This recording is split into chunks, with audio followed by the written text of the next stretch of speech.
Wow. I am, for one, shocked. It is a monumental moment that we just witnessed as Disney's new CEO has essentially and, well, outright admitted that they lost, that getting involved in politics hurt their business.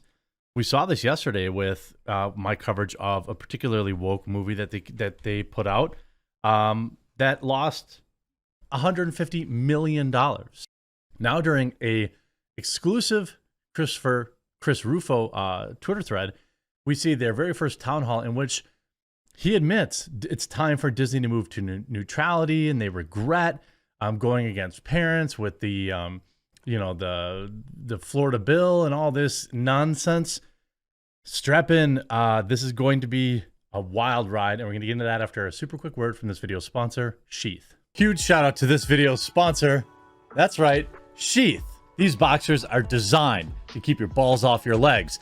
Sheath has 3 individual compartments to keep everything down there separate and cool and comfortable. And hey, since they've been a long-time sponsor, I've heard from many of you who have tried out Sheath and really love it. They were invented by a U.S. Army soldier who came up with the idea for Sheath during his second tour in Iraq, where it was hot as heck and his boys needed to breathe. And on top of all sorts of awesome designs for Sheath, they've added all sorts of winter items, hoodies, gator necks, and all sorts of base layers. Head on over to the link in the description and pinned comment down below.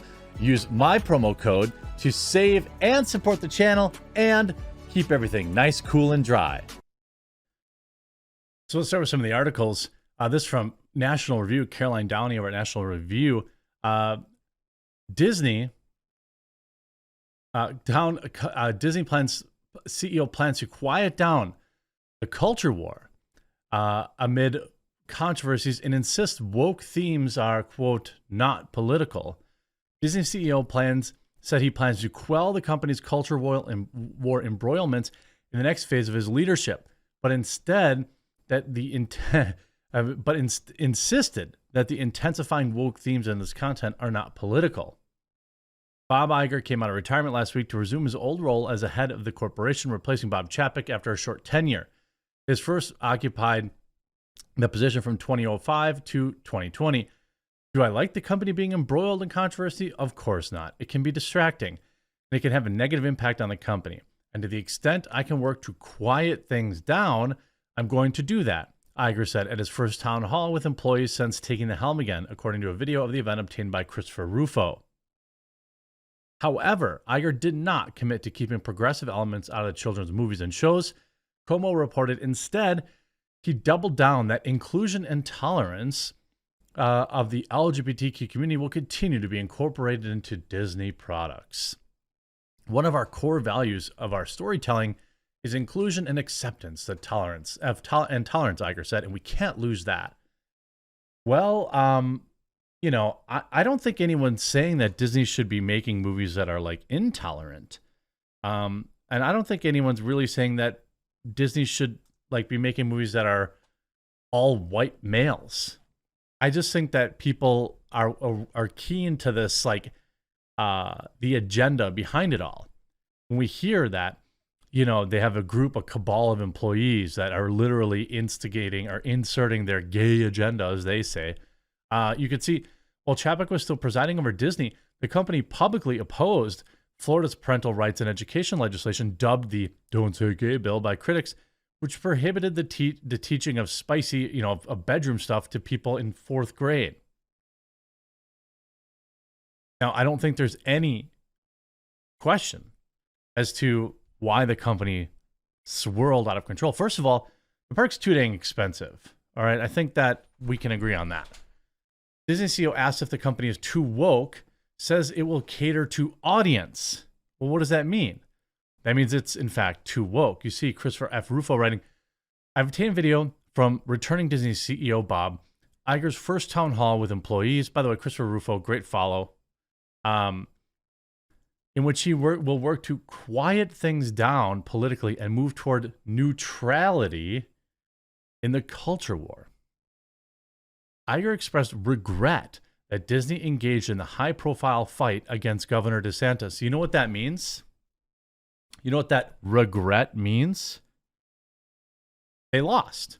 And he believes it was engaging in that led to losses, right? That he doesn't think that, he's not like, oh, well, this is just a thing that happened and whatever. No, no, no, no, no, no, no, no, no, no, no, no, no, no, no. He is saying that it is directly tied to their financial losses, in my opinion. Which resulted in the state legislature removing the company of its special administrative status. I was so sorry to see us get dragged into that battle. What do you mean? Your employees were emboldened by you. You told your employees were out there, and by the way, they should be able to pick it or whatever they want. You initially stayed out of it, but then that old CEO, which by the way, you were behind the scenes pulling all the strings on anyway, was forced to get involved by your own staff. In response to the legislation, Iger said Disney would still promote inclusion, but suggested that the company must strike a delicate balance and listen to its audience and have respect for the people that it's serving. This is a retreat. I mean, it is a retreat, but I don't think people should be super quick to like run back to the parks and run back to the movie theaters until we see it continued over a long period of time. Christopher Rufo writes, Disney retreats. In recent years, the Walt Disney Company has, and by the way, again, you should check out ChristopherRufo.com. In recent years, the Walt Disney Company has become embroiled in the American culture war, as I've reported. The company has pushed critical race theory on its employee training programs, a radical gender ideology in its children programming. Last week, Disney's board of directors fired Bob Chapek, who lost a high-profile fight with Governor Ron DeSantis regarding legislation restricting radical gender theory in schools, and brought back former CEO Bob Iger to, quote, right the ship. I have obtained exclusive video of Iger's first town hall meeting with Disney employees in which he retreats from the company's most controversial political positions and moves towards neutrality in the culture war. Imagine that. Imagine that. Imagine Disney finally doing what Coffee Brand Coffee does, right? It is like literally the actions of Disney that led me to start Coffee Brand Coffee. Like, absolutely never, ever, ever, ever, ever, ever, ever, ever, ever, ever, ever will you see Coffee Brand Coffee make political statements. And by the way, that goes both ways. No anti-woke stuff either. Just beans for sale, cocoa for sale, tea for sale. And then we shut up. In response to an audience question about the parental rights and education legislation, Iger said the company would still promote inclusion, but signaled that he would adopt a different posture than his predecessor and suggested that the company will, quote, listen to its audience and have respect for people that it's serving. Essentially, I think what you have here is an admission that they went too hard too fast. This isn't any kind of evidence that, they're going to stop this, kind of indoctrination that they love to do so much. But what they're saying is they're going to slow it down. They're going to roll it back. Okay, well, let's see that. Let's see how that shakes out. Finally, in response to a question that many cast members had wished that Disney stayed out of politics, Iger expressed regret. Do I like the company being embroiled in controversy? Of course not, he said. It can be distracting. It can have a negative impact on the company. And to the extent I can work to kind of quiet things down, I'm going to do that. This is an important shift, Iger signaling that Disney is moderating its position in the culture war.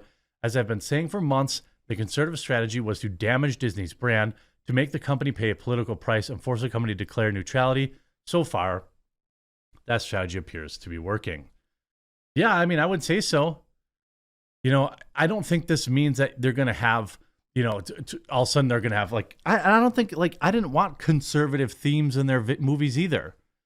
I just wanted their movies to entertain. And I think parents just wanted to have, a movie that they could take their kid to and not have it be be worried about having to have some conversations about what goes on in the bedroom on the way home from the movie.